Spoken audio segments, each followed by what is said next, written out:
Hi there, my name is Peter and I'd like to welcome you to Mohawk College and this course, MEC 128, Drawings and Schematics, or in other words, how to read a drawing.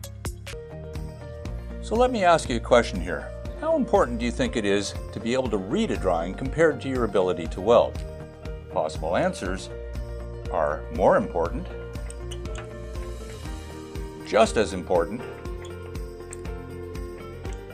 almost as important, or none, not important at all. I think the answer lies somewhere between B and C. And so what we can do is just go back to two binomials and multiply it out and see how that's built. So that's what I'm going to do here. So we're going to start with just simple. So we're going to just take something like x plus 2 and then multiply it by x plus 3.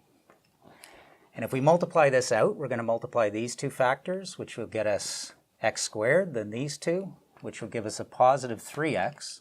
These two would give us a positive 2x. And then finally, we end up with a positive 6. The last component for criterion here on the rubric will be the communication skills. And that would be EES 1 and 2.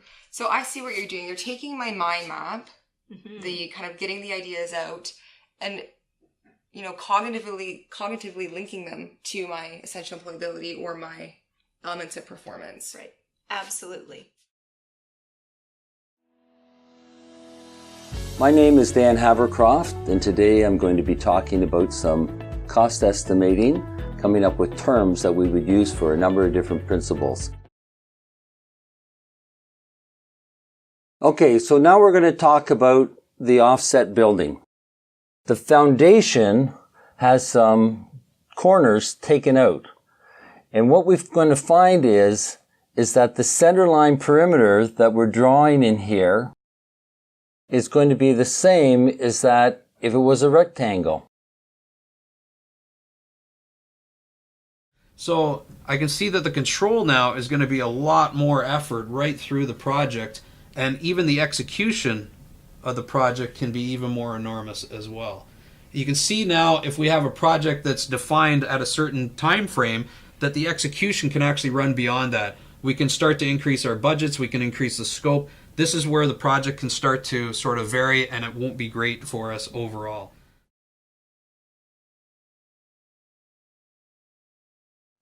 This is a traditional universe table. We always start with zeros, we always end in ones. And if you take a look at this, you can see that here all of the inputs are 0, here all of the inputs are 1, and here in between is every possible combination of that. All right, I'm back. I just needed to get rid of that and make myself some room.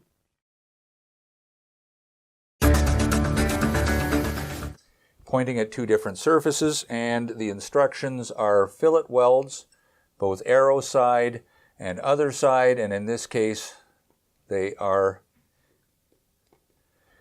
imperial fillet welds, both 1/4 inch in diameter. You can see that on the drawing. Now let's go back to the actual completed project and take a look at how the stiffener plate is connected to the angle itself. And you can see 1/4 inch fillet welds on both sides of that stiffener plate. On a typical page in eLearn, you've got about 1,000 pixels in width to play with. That'll fill the screen nicely. So now we know the width, but how do you figure out the height? You start with a picture like this, and how do you make sure it fits nicely into an eLearn page while keeping the same proportions? Now when you're given the formulas like this, we can, like algebra, solve and work our way backwards to double check. So if we wanted to look for force using the numbers that we had, we can use the 10 inches squared multiplied by the 10 psi